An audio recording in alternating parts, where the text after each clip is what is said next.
Ramakrishna degree కళాశాల వివేకానంద ఆడిటోరియంలో నేడు ఉమెన్ ఎంపవర్మెంట్ సెల్ ఎన్ఎస్ఎస్ విభాగం ఆధ్వర్యంలో ఫోక్సో చట్టంపై కళాశాల విద్యార్థులకు అవగాహన సదస్సు జరిగింది.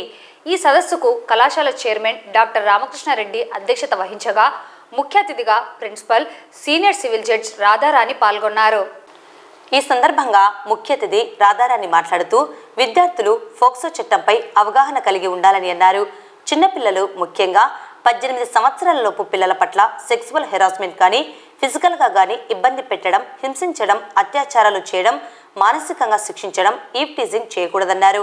2012లో చైల్డ్ ప్రొటెక్షన్ యాక్ట్ వచ్చిందని 18 సంవత్సరాలలోపు పిల్లలపై ఇలాంటి అఘాయిత్యాలు చేసినప్పుడు ఫోక్సో చట్టం కింద అరెస్టు చేయడం జరుగుతుందని తెలిపారు.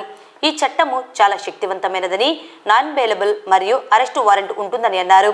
18 సంవత్సరాలలోపు పిల్లల్ని సెక్సువల్గా హింసించడం కానీ, అత్యాచారం చేయడం కానీ, పోర్నోగ్రఫీకి ఉపయోగించడం కానీ ఇలాంటివన్నీ కూడా చేయకూడదని తెలిపారు. ఒకవేళ అత్యాచారానికి, లైంగిక దాడికి గురైనప్పుడు 18 సంవత్సరాలలోపు ముఖ్యంగా ఆడపిల్లలు వాళ్ళ పేర్లు కానీ, వాళ్ళకి సంబంధించిన వివరాలు మీడియాలో కానీ ఇతరత్ర ఎక్కడ బహిర్గతం చేయకూడదని, దీనికి సంబంధించిన ఫోక్సో చట్టం ఎంతో శక్తివంతమైనదని, దీనికి ప్రత్యేకమైన కోర్టులు ఉన్నాయన్నారు. ఇలాంటి కేసులు కోర్టులలో చాలా తొందరగా ట్రయల్స్ జరిగి న్యాయం జరిగేటట్టుగా కృషి చేస్తాయని తెలిపారు. ఈ చట్టం 18 సంవత్సరాలలోపు ఆడపిల్లలు కానీ, మగపిల్లలు కానీ ప్రతి స్టేజిలో వాళ్ళను సంరక్షిస్తూ వాళ్ళు పెరగడానికి స్వేచ్ఛాయుత వాతావరణాన్ని, న్యాయ సంరక్షణ కలిగించడం దీని ఉద్దేశమని అన్నారు. ఆడపిల్లలు సాంప్రదాయ దుస్తులు, చక్కటి వేషధారణ కలిగి ఉండాలని, చిన్నతనం నుండి మంచి క్రమశిక్షణ కలిగి ఉండాలని సూచించారు. కార్యక్రమంలో అసిస్టెంట్ ప్రొఫెసర్ ప్రగతిరెడ్డి, కళాశాల అధ్యాపకులు డాక్టర్ కుమార్, డాక్టర్ లలిత సరస్వతి, మహేష్ గుప్తా, హిమబిందు, మురళీధర్, శ్రీకాంత్, కళాశాల విద్యార్థులు పాల్గొన్నారు. మన హైకోర్టు ఆదేశాలు, సుప్రీంకోర్టు ఆదేశాల ప్రకారం పోక్సో యాక్ట్ 2012 గురించి అవేర్నెస్ తీసుకురావాలి. ఎస్పెషలీ పిల్లల దగ్గర నుండి, పెద్దవాళ్ళ దగ్గర నుండి తెలుసుకునే అవగాహన మనము కల్పించే ప్లాట్ఫామ్ కోసం ఇప్పుడు మనం ఇలా వచ్చాము. స్టూడెంట్స్ మీరు తెలిసిందే ఏమంటే రేపటికి మీరు సమాజానికి, మన ఇండియాకి, సొసైటీకి ఎంతో అవసరం.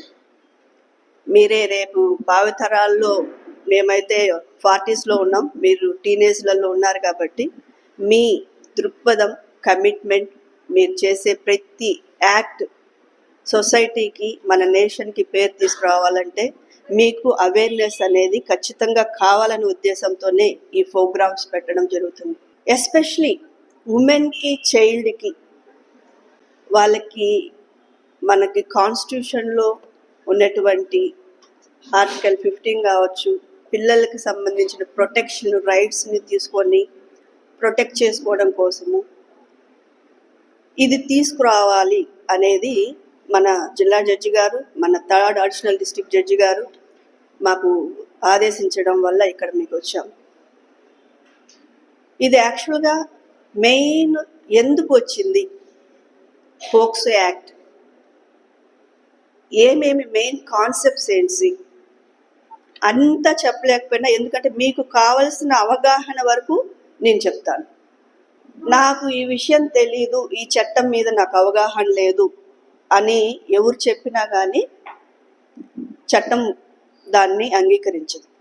Ignorance of law is no excuse. So every citizen, every student should know the law.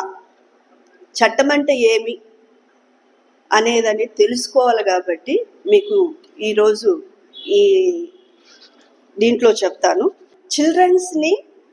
Children అంటే మీకు చెప్పేది ఏమంటే, చట్టంలో ఏం చెప్తుందంటే 2D ప్రకారము 18 ఏళ్ళ పిల్లలు, ఆడవాళ్ళు కావచ్చు, మగపిల్లలు కావచ్చు, ఎప్పుడు లోపల 18 years లోపల వాళ్ళకి ఎటువంటి అయినా లైంగికమైన నేరాలు నుండి రక్షించడానికి ఈ చట్టం వచ్చింది.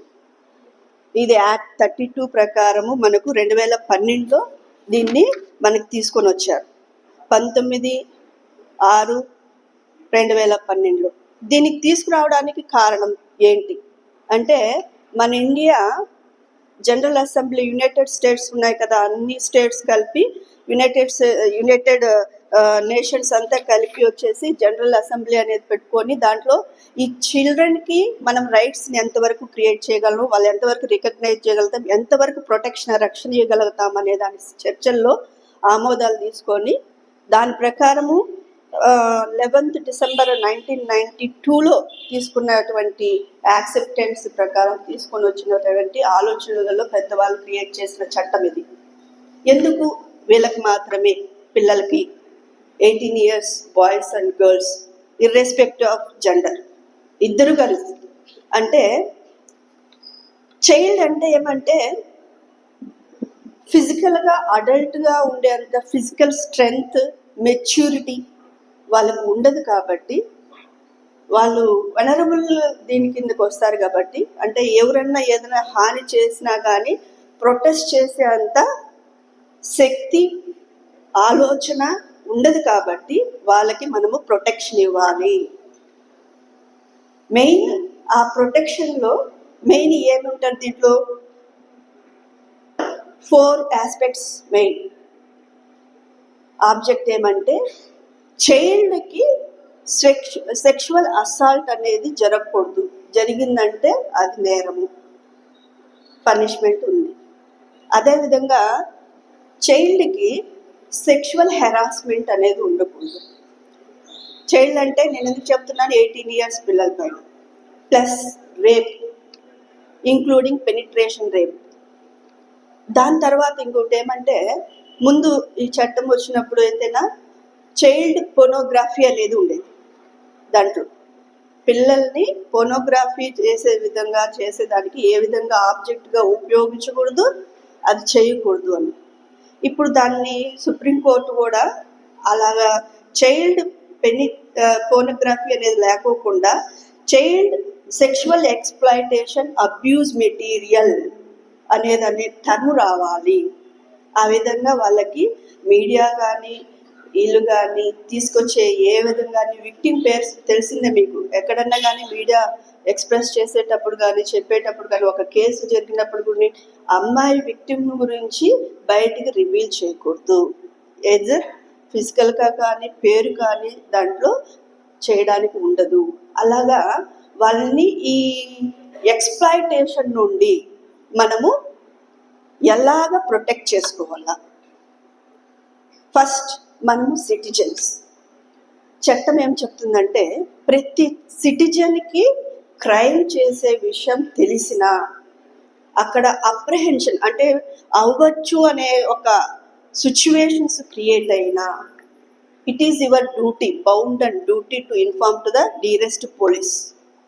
ఇప్పుడు అన్నీ 100 ఉన్నాయి, ఇవన్నీ మీకు అన్నీ తెలుసు దేంట్లో చేయాలనేసి.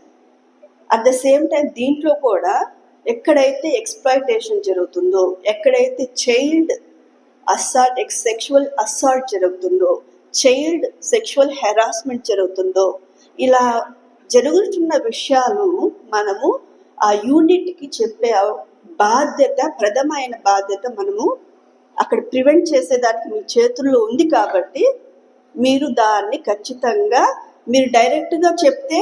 మన రామకృష్ణ డిగ్రీ కళాశాలలో గవర్నమెంట్ తరపున ఆర్గనైజ్ చేసిన legal awareness program on POCSO act అనే ప్రోగ్రామ్ నిర్వహించడం జరిగింది. దీనికి ముఖ్య అతిథిగా రాధారాణి మేడం రావడం జరిగింది. అలాగే పాక్సో అనే కేసు ఇప్పుడు ఎంత వరకు డేంజరస్ అనేది మనం ఇప్పుడు మీడియాలో చూస్తూనే ఉన్నాము, సోషల్ మీడియాలో. ఇది పాక్సో కేసు అనేది protection of children under sexual assault అనేది. సో ఇది కేసు ఒక వివరాలు మేడం చెప్పడం జరిగింది. దాని లీగల్ ఫార్మాలిటీస్ ఏంటి, లీగల్గా ఎలా ప్రొసీడ్ అవ్వాలి, ఒకవేళ పాక్సో కేసు ఎంత స్ట్రాంగ్ అనే దాని గురించి మేడం చాలా చక్కగా వివరించడం జరిగింది.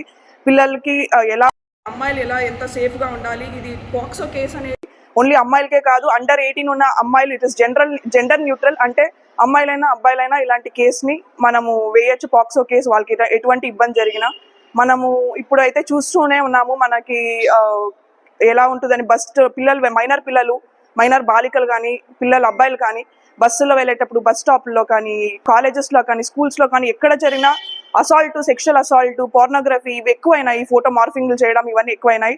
దీనికోసం మన చట్టము ఒక స్పెషల్ యాక్ట్ పెట్టింది, అది పాక్సో యాక్ట్. దీని ప్రకారం చట్టం ప్రకారం ఎలాంటి శిక్షలు వేయచ్చు, ఎంత స్ట్రిక్ట్గా ఇంకోటి లీగల్ అవేర్నెస్ క్రియేట్ చేయడానికి మేడం రావడం జరిగింది కళాశాలకి. సో ఇలాంటి మంచి మంచి కార్యక్రమాలు మరెన్నో జరుపుతామని కాలేజ్ తరపున పిల్లలకి ఇంకా మంచి అవేర్నెస్ క్రియేట్ చేయాలని, సమాజానికి కూడా ఈ పిల్లలు మంచి భవిష్యత్తుగా నెక్స్ట్ వెళ్తారు కాబట్టి సో ఇలాంటి జనరల్ అవేర్నెస్ ప్రోగ్రామ్స్ చాలా కండక్ట్ చేస్తాము. ఇలానే పిల్లలు కూడా యాక్టివ్గా పార్టిసిపేట్ చేసి ఇంకా మంచి చీఫ్ గెస్ట్ని అన్ని పిలిచి మేము ముందుగా కార్యక్రమం జరుపుతాం. Thank you.